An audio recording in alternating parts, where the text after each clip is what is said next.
사람이 교만한 사람이 있고 또 사람이 겸손한 사람이 있는 것 같습니다. 또 인생을 살면서 예수를 믿든 예수를 안 믿든 매우 교만한 사람이 있고 또 믿음이 있든 믿음이 없든 인생을 겸손하게 살아가는 사람이 있는 것 같습니다. 성경에는 겸손한 사람이 있고 또 성경에는 교만한 사람이 있고 이 두 종류의 사람에 대해서 말씀을 하고 있습니다.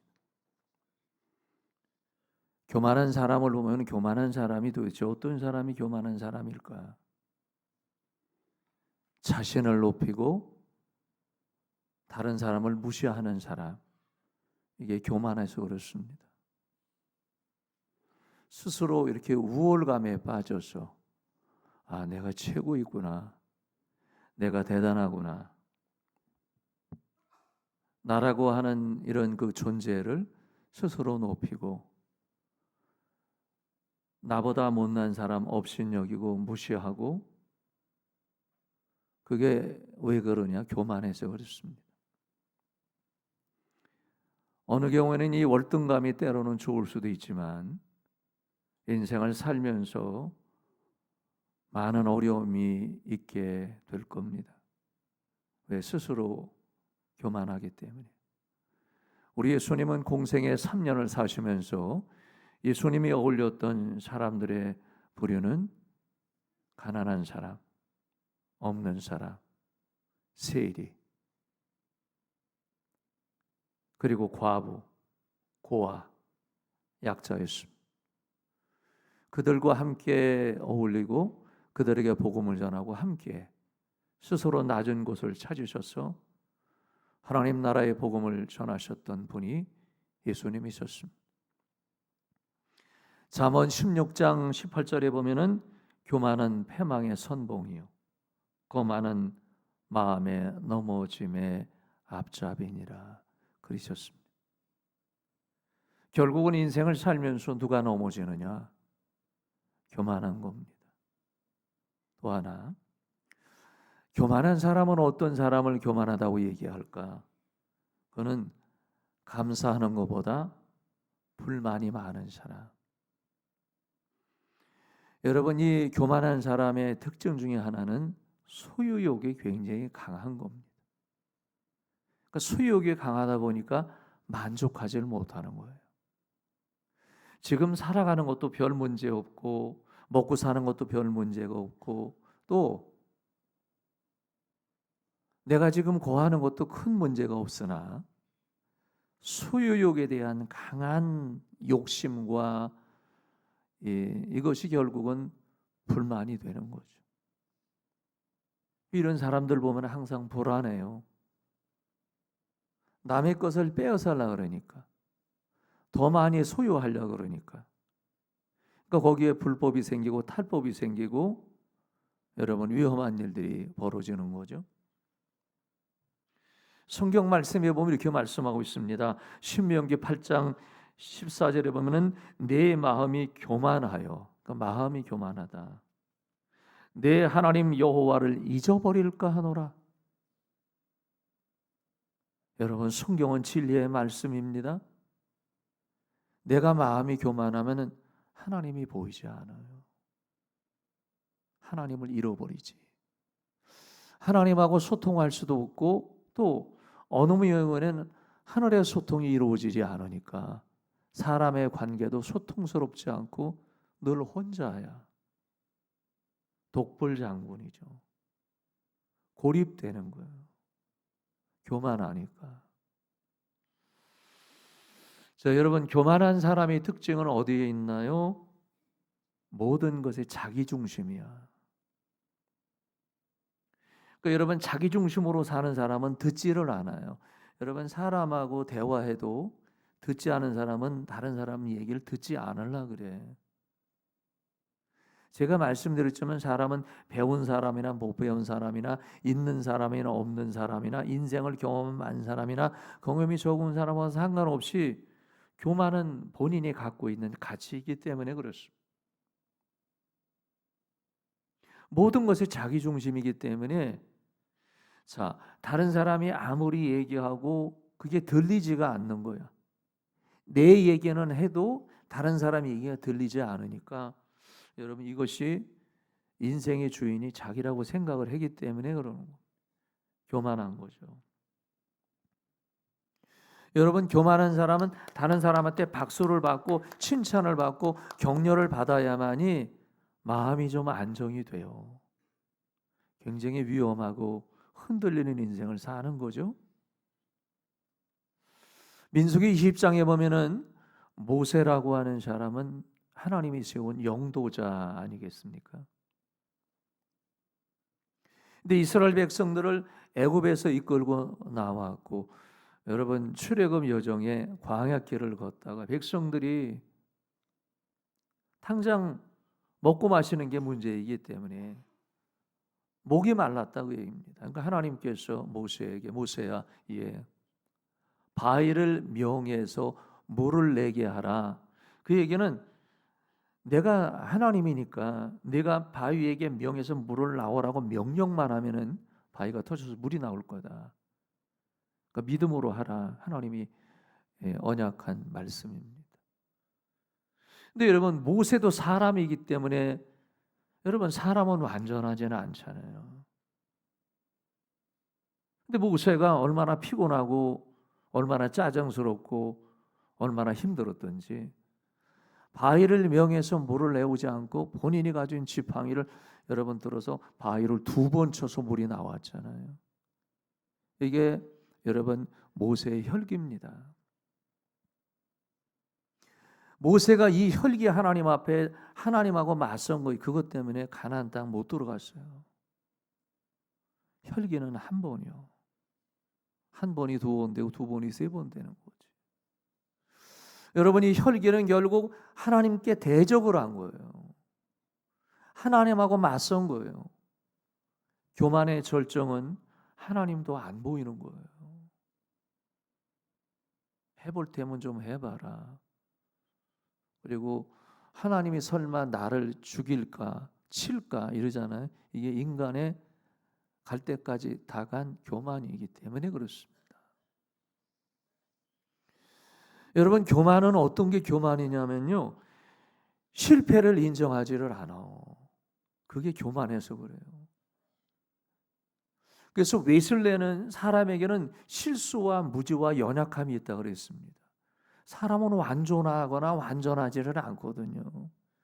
실수도 하고 연약하기도 하고 무지하기도 하고 그게 인간의 존재입니다. 존재성이에요. 아니 뒤집어 보면 사람이 실수할 수도 있지. 성경의 잠언에 보면 의인은 7번까지도 쓰러지거니와 그랬는데 여러분 아브라함, 이삭, 야곱 넘어지지 않는 사람이 어디 있었어요? 우리가 실패할 수도 있고 넘어질 수도 있지. 자빠질 수도 있는데 교만이 뭐냐면 그걸 인정을 못해. 내가 언제 뭘 잘못해. 나는 완벽한 사람. 내가 뭐 이 정도 했으면 된 거지. 이게 왜 그러냐면 교만해서 그래요.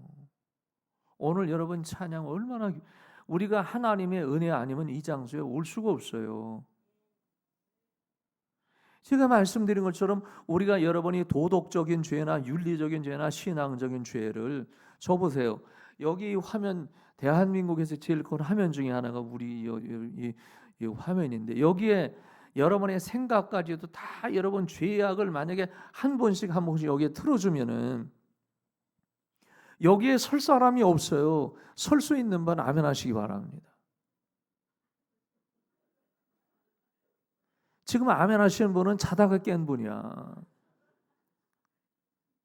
여러분 저도 여기 못 써요. 은혜하면 못 써. 아니 장로님이 저런 분이었네. 하나님은 아시는 거잖아요. 권사님은 저런 죄도 짓네. 어떻게 우리가 서요? 교만은 뭐냐면은 실패를 인정할 때는 인정해야 돼. 내가 실수할 수 있지. 그러면 미안합니다. 잘못했습니다. 죄송합니다. 여러분, 우리나라 지금 국가가 왜 위기인가요? 지도자들이 반성을 안 해서 그래요. 잘못을 했으면 죄송합니다, 그러면 돼요. 어느 지도자든지 자기의 잘못을 인정하고 국민들 앞에 여러분 서면은 나라가 좀 건강해질 거예요.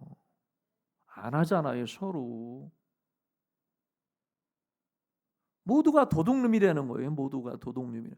그러니까 여러분, 지금이 리더하는 국회에서 뽑은 이 훌륭한 사람들이 최고의 학벌이고 대단한 인물들이거든요, 사실은. 근데 정말 아쉬운 거는 반성이 없어. 미안합니다. 국민 여러분, 죄송합니다. 내가 이렇게 요건 좀 실수했네요. 이런 얘기를 들어볼 수가 없어. 그러니까 나라가 리더한테 존중이 안 세워지는 거예요. 지금 경쟁만 하는 거지. 여러분, 교만한 사람은 반성이 없어요. 내가 잘못했습니다, 이거 얘기 안 해. 그러니까 교만한 거예요. 회개를 안 해. 그러니까 교만한 거죠. 누가복음 18장 11절에 보면은 바리새인이 성전에 가서 하나님 앞에 기도하는데 그는 따로 서서 기도하여 이르되, 여러분, 바리새인은 따로 서서 기도했다, 그렇게 성경에는 언급을 하고 있습니다. 그리고 기도하는 내용을 보니까 나는 저 세리와 같지 않음을 감사하나이다 그랬습니다. 여러분, 이런 기도가 어디 있습니까? 기도는 하나님과의 나와의 관계잖아요. 그런데 왜 수평적으로 사람 앞에 비교합니까? 세리 저 사람은 로마 정권의 친로마파에서 돈을 거둬서 이득을 챙기고 부자가 된 사람이 아닙니까? 나는 그 정도는 안 살았습니다 하는 사람 중심, 그게 교만이에요. 신앙은 사람 중심으로 서는 게 아니잖아요. 나요, 신앙의 중심은. 내가 인생의 주인공이 나란 얘기입니다. 내가 하나님 앞에 회개하고 여러분 실패를 인정하고 넘어지는 걸 인정하고. 교만이 뭡니까? 하나님보다 자신을 의지하는 거. 이게 중요한 겁니다. 인생의 주인이 누구에 있느냐? 여러분, 살아계신 하나님을 믿는 사람은 낮아질 줄 알아요. 근데 교만한 사람은 종국에는 불신앙이거든요. 종국에는 불신앙이에요. 은혜의 경험이 없기 때문에, 성령의 거듭남이 없기 때문에 그래요. 그러니까 여러분, 교만하다는 뭐냐면 내 실력을 믿는 거야. 내 실력, 내 인생의 노하우라 그러잖아요. 경험을 믿는 거지. 하나님 의지 안 해요. 여러분, 교만한 사람은 자신의 사상, 자신의 지식, 배웠던 여러분 이런 거, 이런 우울감에 빠져요. 스스로의 품격에 대한 인간성. 여러분, 오해하지 마세요. 여러분의 품성이 완전한 건 아닌 걸 아셔야 돼. 내가 많이 부족한 걸 아셔야 돼. 은혜 아니면 설 수가 없어요. 오늘 여러분 찬양 기가 막힌 찬양이야. 우리가 예수의 보혈의 은혜 없으면 이 장소에 올 수가 있겠습니까? 그리스도의 보좌 앞에 담대히 나아가라 그러는데 그런 기운조차 없는 인생의 실패자가 저와 여러분인데 은혜로 쓴 거예요. 은혜로. 여러분, 성경에 보니까 느부갓네살 왕이 그 당시에 고대 문명이 꼽히던 그 시절에 느부갓네살 왕은 바벨론 정부의 왕이었거든요. 한 나라의 왕이었어요. 세계를 제패할 만한 꿈을 꿨던 나라 중에 하나예요.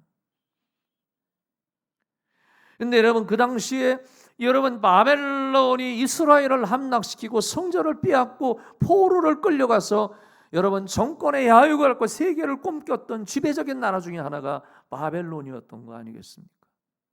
근데 그 왕 느부갓네살 왕이 뭐라 그랬냐면은, 느부갓네살 왕이 이르되 이 큰 바벨론은 내가 내 능력의 권세로 건설한 나라라 그랬습니다.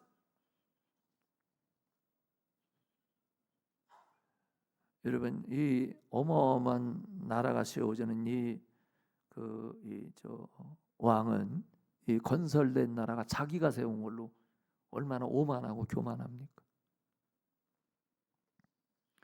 성경에 보면은 느부갓네살 왕이 이 고백을 하고 하나님이 이 왕을 치셨어요. 교만하기 때문에. 그리고 7년을 짐승처럼 살았잖아요. 교만하면은 몰락이 돼요, 사람은. 교만하면.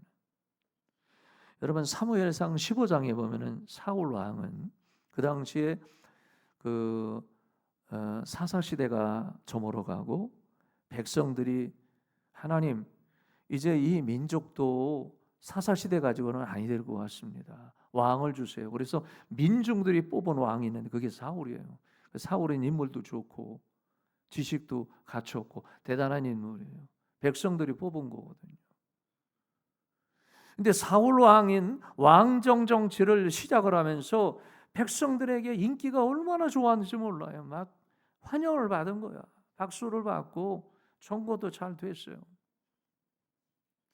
근데 처음에는 여러분 얼마나 겸손했습니까? 그런데 시간이 지나고 세월이 지나고 정권이 안정되고 든든하게 세워지니까 정체성이 드러나는데 그게 교만이에요. 나중에는 사울이 제사장이 집례하는 제사까지 뺏어서 본인이 제사 드렸잖아요. 사울 왕의 정권과 정부가 하루아침에 무너지는 것은 교만해서 하나님이 치신 거예요. 하나님이 내려치신 거예요. 여러분, 교만하면 하나님의 역사를 이룰 수가 없습니다. 사도행전 12장에 보면은 헤롯 아그리빠 왕이 나와요. 자, 여러분, 그 복음서나 그리고 사도행전에 보면 헤롯이라는 말이 들어가 있잖아요. 그러면 다 나쁜 왕이라고 생각하면 돼요. 그 혈통이 안 좋아. 근데 헤롯 아그리빠 왕은 대단한 악자야. 여러분, 왕의 보위에 올라보니까 사람은 높아지면 교만해지거든요. 잘못하면은. 돈 있는 사람이 천국에 들어갈 수 없는 거는 교만해서 그래요. 낙타가 바늘귀로 들어가는 것보다 어려운 거예요. 못 가는 게 아니라 못 들어가는 거예요. 교만해서 그래요. 근데 여러분, 하나님께서 이 헤롯 왕, 아그리빠 왕을 치셨잖아요. 성경에 보면은 교만할 때 하나님이 치셨는, 그가 하나님의 교회를 회방하고 지도자를 회방하고 막 이랬잖아요. 그러니까 하나님이 개역 성경에 보면 그에게 충을 먹여서 죽였다 그랬어요. 충이라는 거는 개역 개정편은 벌레라고 나와요. 몸에 벌레가 막 들어와서 뜯어 먹어가지고 결국 죽었어요. 하나님이 주신 거. 왜? 너무 교만하니까 하나님이 주신 거. 여러분, 나폴레옹 왕은 1769년에서 1821년까지 살았던 프랑스의 황제였던 정치가의 대단한 인물 중에 하나의 시대에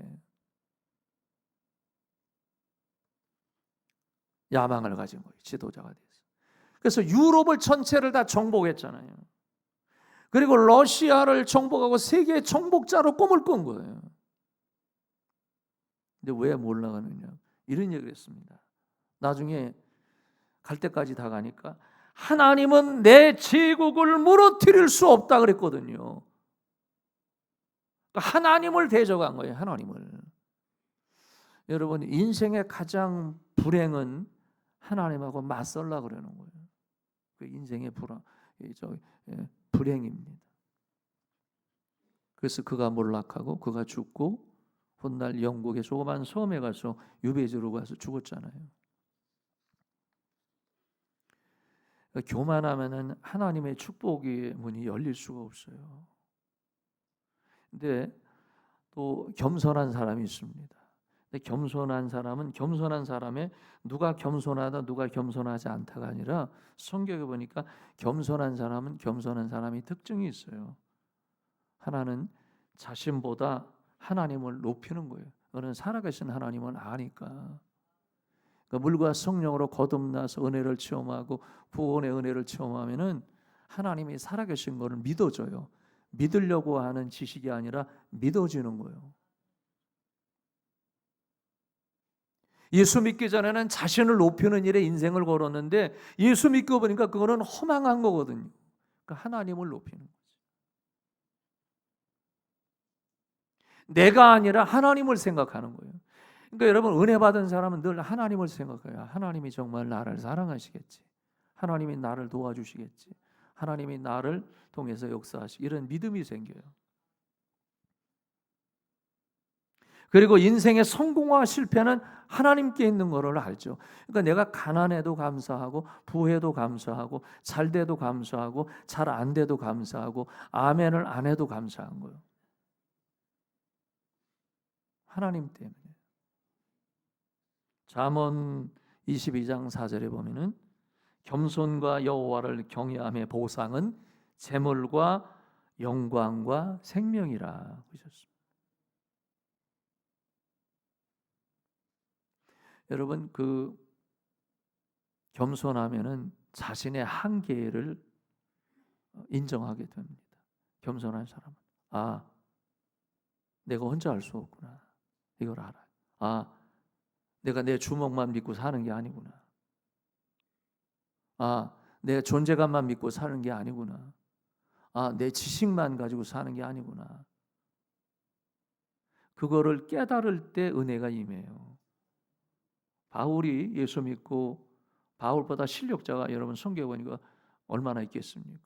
능력자고 실력자고 신앙의 혈통, 로마 시민권까지 가졌던 그 인물이 예수 만나고 완전히 변화돼서 나는 옛것을 배설물로 여기고 나는 하나님 앞에 죄인 중에 괴수입니다. 하나님 용서해 주세요. 그렇게 살았어요.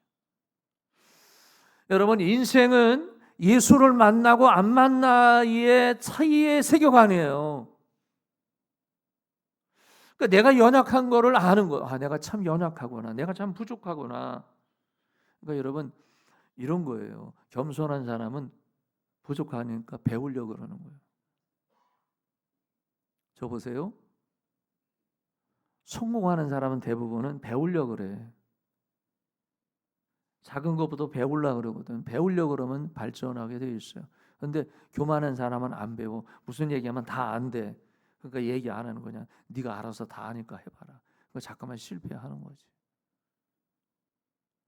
여러분, 똑똑한 사람이, 어떤 사람이 똑똑하고 지혜롭고 명철하냐면 배우려고 하는 거예요. 이 사람한테 보니까 좋은 게 있네. 배우려고 그래. 이 기업을 보니까 괜찮네.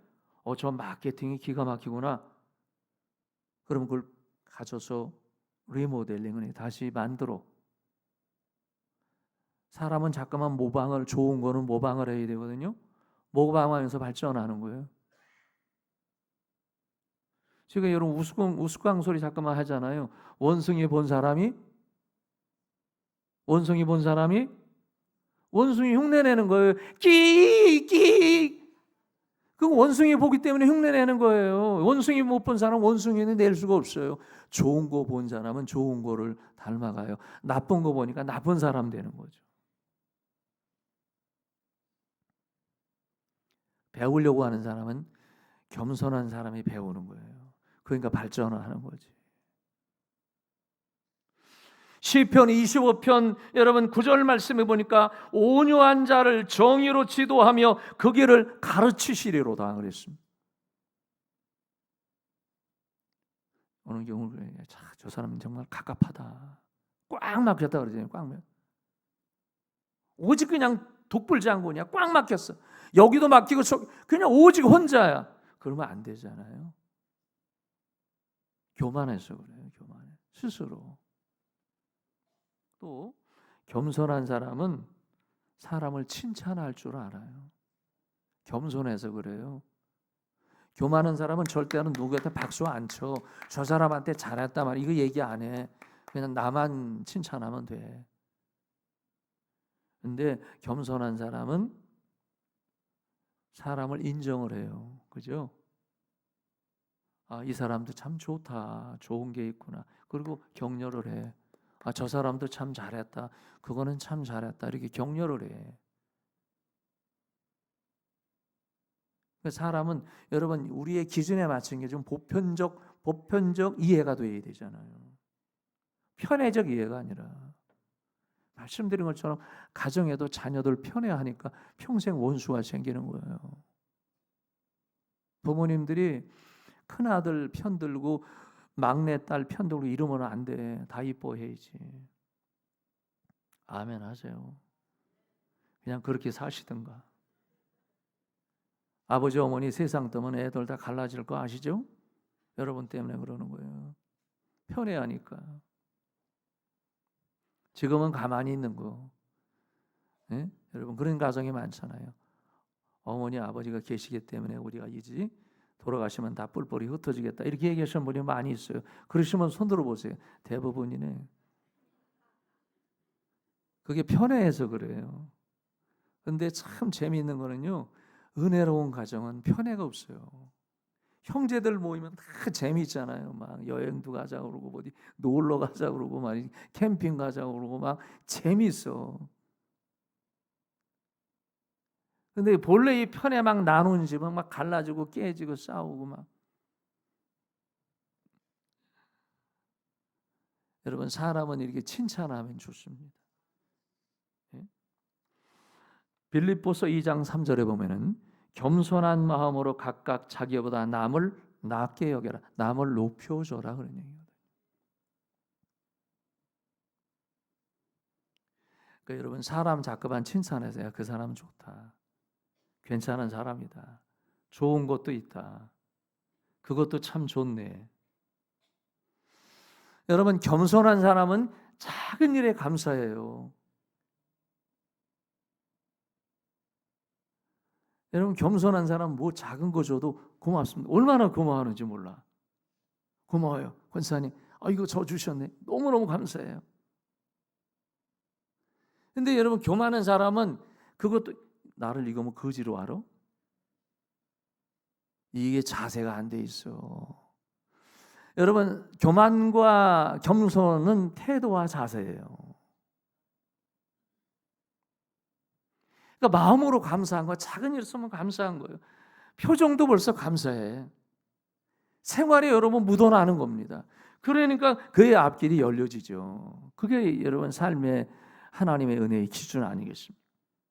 그래서 여러분 데살로니가서 5장 18절에 보면은 범사에 감사하라. 이것이 그리스도 예수 안에서 너희를 향하신 하나님의 뜻이니라 그랬습니다.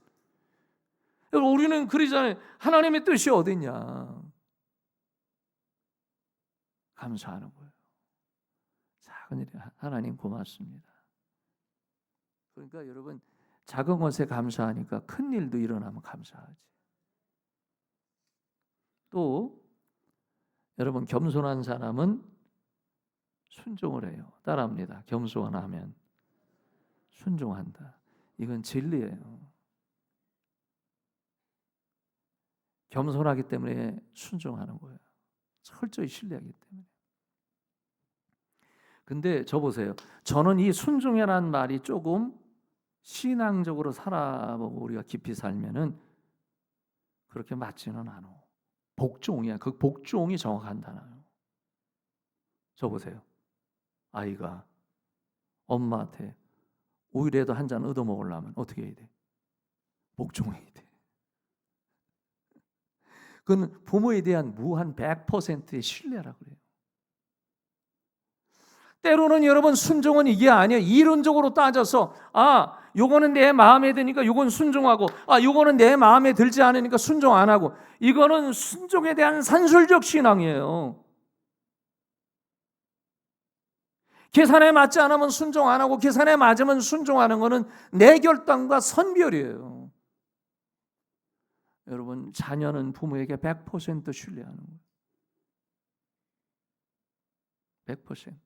99.9% 아니라 살아계신 하나님 앞에 내 인생과 삶과 먹고 사는 문제까지도 하나님 앞에 완전히 맡기는 거. 완전히. 제가 저 보니까 이번에 저 북한에서 노동당 창립 80주년 기념회에서 행사하고 북한의 정권 리더와 함께 세계 곳곳에 사람들 초청해서 이 장병들 15,000명 뭐 몇만 명 해놓고 열병식도 하고 말이죠. 무기가 왔다 갔다 지나가고 막 그러잖아요. 그 중에 사람들이 열병식을 쫙 하면서 이리 얘기가 들리더라고요. 거기는 병사 한 사람이 절대 복종! 그러잖아요. 난 이게 북한 말을 잘 이렇게 흉내내는지 모르겠어. 나는 그 얘기 딱 들으면서 참 무서운 집단이기는 하지만 그 복종이란 말이 성경적인 얘기예요. 복종은 100%예요. 순종이 아니라. 내가 기분 좋아서 복종하고 순종하고 순종 안 하는 선별적인 게 아니에요.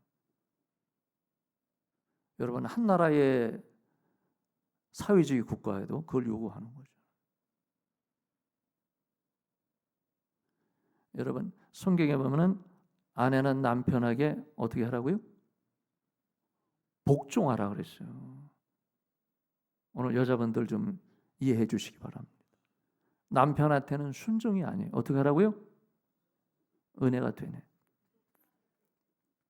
남편을 100% 신뢰하라는 얘기입니다. 그러면 해결되는 거예요. 우리가 살아계신 하나님 앞에 복종하는 거예요. 하나님, 내가 사나 죽으나 나는 하나님 거입니다. 내 생명과 내 재산이나 가족도 하나님께 있습니다. 그걸 복종하고 신뢰하는 거예요. 100%. 그래서 야고보서 4장 10절에 보니까 주 앞에서 낮추라 그러면 주께서 너희를 높이시리라 그랬습니다. 높이시리라 하나님이. 오늘 저는 이 베드로전서 5장 6절의 은혜에 대해서 말씀을 함께 나누는 겁니다. 오늘 본문에 보니까 이렇게 말씀하고 있습니다. 자, 방송이 좀 늦네요. 이렇게 오늘 본문에 보니까 한번 읽어볼까요? 그러므로 하나님이 능하신 손 아래서 겸손하라. 때가 되면 너희를 높이시리. 여러분, 여기 보니까 하나님은 능하신 손 아래에 있다. 하나님이 우리의 손길에 여러분 붙잡혀 있는, 그냥 두세요. 손길에 붙잡혀 있어요. 그래서 겸손하라. 그러면은 기다리면은 때가 되면은 하나님의 겸손하라, 낮춰라. 그러면 때가 되면은 하나님이 높이실 날이 온다. 여러분, 요셉은 형제들에게 미움을 받고 가나안에서 애굽으로 쫓겨나갔어요. 종으로, 노예로 팔려나갔어요. 비참했죠. 바닥에서 인생을 시작한 거예요.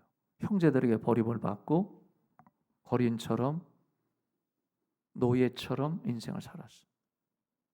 근데 13년 동안 이방 나라에 가서 낮췄어요. 그의 사이클은 하나님께 있기 때문에 그런 거예요. 내가 죽으나 하나님께 있다. 그 어린 나이에. 근데 13년 만에 하나님이 애굽의 총리로 높이셨잖아요.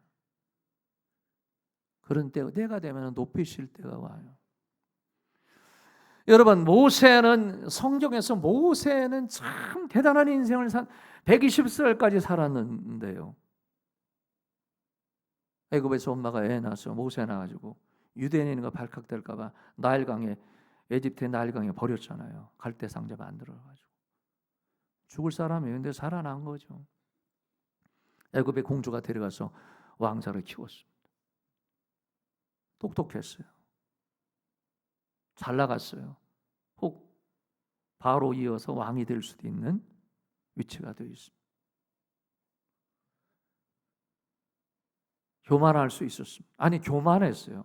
그래서 히브리서에 보면은 내가 그때 애굽 정권의 왕자로 있던 것이 부끄럽다. 그때는 죄악의 시간이었다고 생각을 했어요. 그렇게 고백을 했어요. 근데 하나님이 쓰시려고 이제 애굽에서 쫓겨나서 미디안 광야로 40년 쫓겨나갔잖아요. 40년.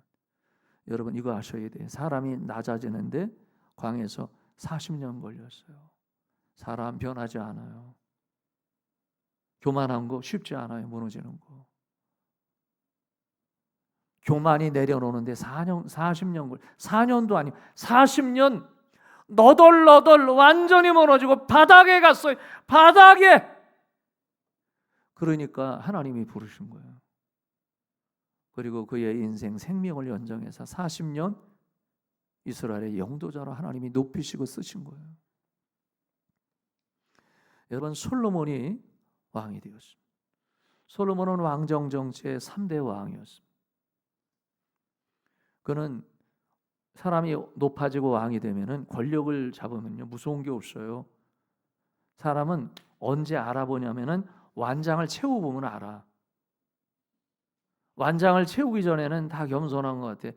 완장을 채우면 교만하면 그 사람은 본래 교만한 거야. 근데 완장을 채워놔서 겸손하면은 본래 겸손한 거예요. 완장을 채워. 근데 여러분, 솔로몬이 왕이 된 이후에 한 거는 기브온 산당에 들어가서 하나님 앞에 기도했습니다. 하나님, 지혜를 주세요. 하나님이 보시니까 여러분, 왕위의 보좌에 앉아 있는 여러분 솔로몬을 보니까 지혜를 구한 거예요. 하나님이 말씀하기를 너는 부와 장소와 생명을 구하지 않고 지혜를 구하니 내가 너에게 부와 장소와 생명을 더하리라. 사람은 높아지면 교만하잖아요. 근데 하나님이 솔로몬을 왜 썼을까? 지혜를 구해서 그래요. 하나님의 지혜.